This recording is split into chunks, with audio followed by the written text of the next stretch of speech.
For the past 2 years, we've been asking AI one question. What can you do?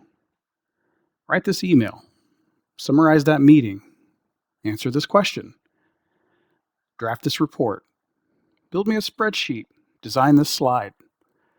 And honestly, we've gotten really good at asking that question. Every company you can think of has some kind of answer to it right now.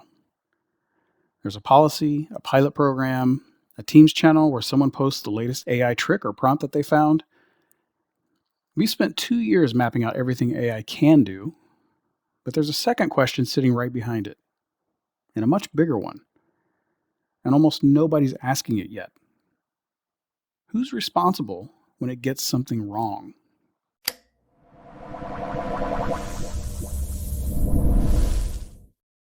AI isn't just answering questions anymore. It's starting to act. Think about what's actually happening inside a lot of companies right now. AI is writing emails and sending them, approving requests, researching customers before a sales call, building reports that go straight into someone's inbox, scheduling meetings without a human checking the calendar first, and increasingly making small decisions on its own. Maybe not big, dramatic ones, but quiet ones. Should this refund go through?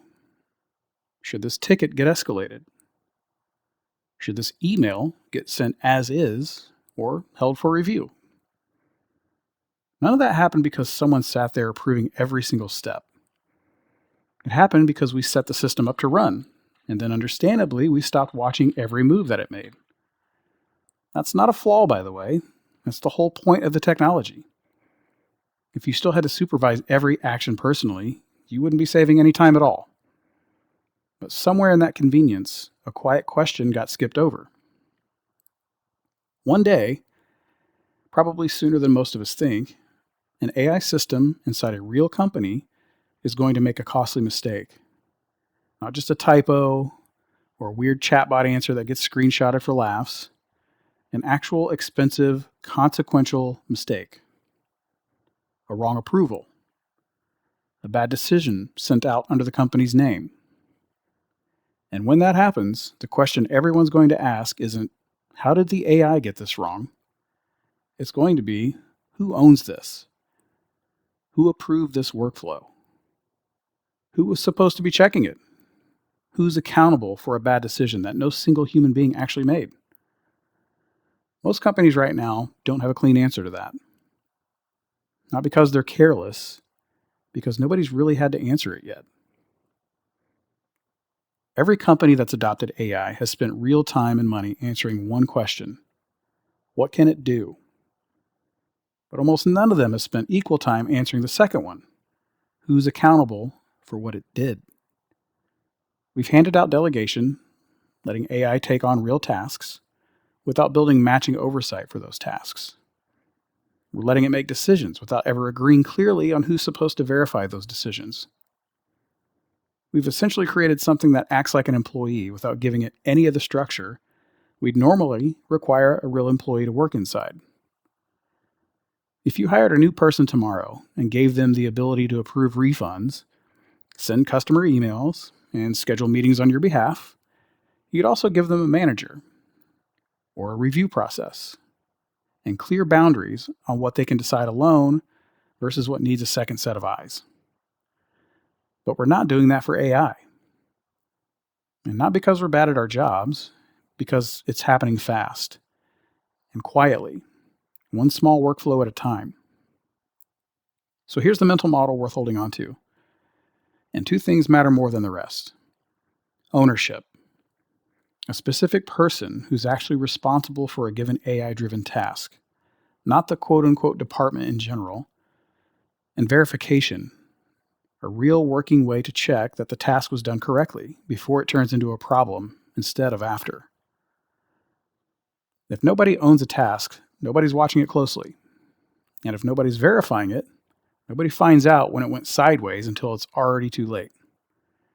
And to be clear, this is not an AI problem. This is what happens every single time a powerful new technology shows up. The car arrived before traffic laws did. The internet arrived before data privacy law did. Email arrived before anyone had a policy about what you could put in one. AI is just doing the same thing on a much faster timeline. We didn't build a dangerous technology, we built a fast one. Faster than the management discipline needed to run it responsibly. This is actually a pattern you can set your watch by. New capability always outruns new discipline. It happened with the assembly line. It happened with computers showing up on every desk. It happened with the internet. And it happened with cloud software. Each time there was a window, sometimes a few years long, where the technology could already do things nobody had figured out how to manage yet. AI's window is open right now. And most companies are so focused on adoption, rolling it out, measuring the time savings, chasing the next capability, that almost nobody's spending time in that gap on purpose. Which, if you think about it for a second, is actually really good news for the people who do. So who actually comes out ahead here? The people who come out ahead over the next few years won't necessarily be the ones who built the best AI, or know the most prompts, or have the flashiest workflow.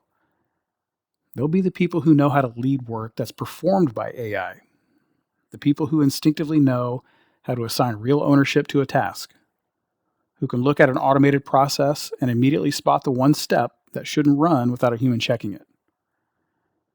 Who can build a habit of verification into a workflow without slowing the whole thing down to a crawl. That's not necessarily a technical skill. You don't need to know how any of this works under the hood to be good at it. It's a management skill. Arguably one of the oldest skills there is, just pointed at a new kind of employee. And right now, almost nobody's teaching it, because almost nobody's named it as a skill yet. Which means if you start building that instinct today, you're not playing catch up to anyone. You are early. And that's genuinely a rare position to be in. So let's get specific, because quote unquote assign ownership is easy to say, but harder to actually do.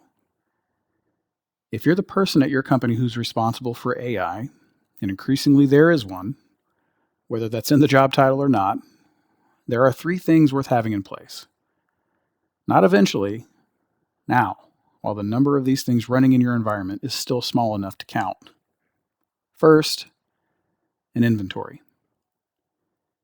You can't govern what you can't see. And most organizations right now genuinely cannot tell you how many AI agents or automations are running inside their walls, what data those things can reach, or who even set them up. That's not negligence, it's just that nobody was required to register anything. So somebody built one, and yay, it worked, and it quietly became load-bearing. So start by finding out what exists. That single exercise is usually more revealing than anything else on this list. Second, an ownership rule. Every agent, every automation gets a named human being attached to it. Not a department, a person. And when that person leaves or changes roles, the agent gets reassigned or it gets shut off. The thing you're preventing here has a name: ownerless automation. Something running in production that nobody remembers building and nobody's watching. Every organization eventually accumulates a few. The ones that plan for it accumulate far fewer. Third, a sharing and sprawl strategy. This is the one most people haven't thought about yet. The moment your platform lets employees build their own agents and share them with each other, and most of the major platforms now do, you have a distribution problem, not just a creation problem. One person builds something useful, shares it with 40 coworkers, and now 40 people are relying on a workflow that was never reviewed, has no owner, and touches data nobody audited. So decide deliberately who can build, who can share, how far, and what has to be approved before it spreads.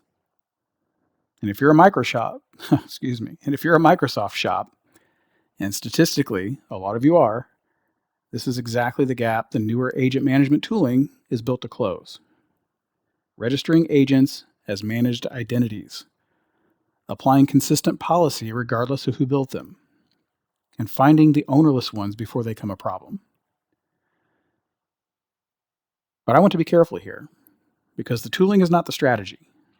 The strategy is knowing what you want to control and why. The platform is just how you enforce it. If you get those in the wrong order, you'll end up with a very sophisticated dashboard pointed at a problem nobody defined.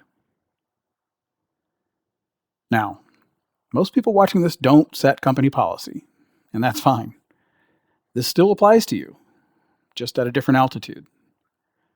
Because the thing worth understanding is that this window doesn't stay open for long. Right now, at most organizations, the number of AI agents and automations running is small enough that somebody could still get their arms around it. But in a year, that will stop being true. The companies that handle this won't be the ones with the best technology. They'll be the ones where somebody raised the question early while it was still a manageable conversation instead of an incident review. So if you're the person responsible for AI at your company, go find out what's actually running. That's it. That's the whole first step. And almost nobody has done it. And if you're not that person, you know a question that most of your leadership hasn't been asked yet. Do we know what's running and who owns each one? Being the person who asks that question early is worth considerably more than being the person who knows the most prompts. Not learning to use AI better, learning to be responsible for it before anyone makes you.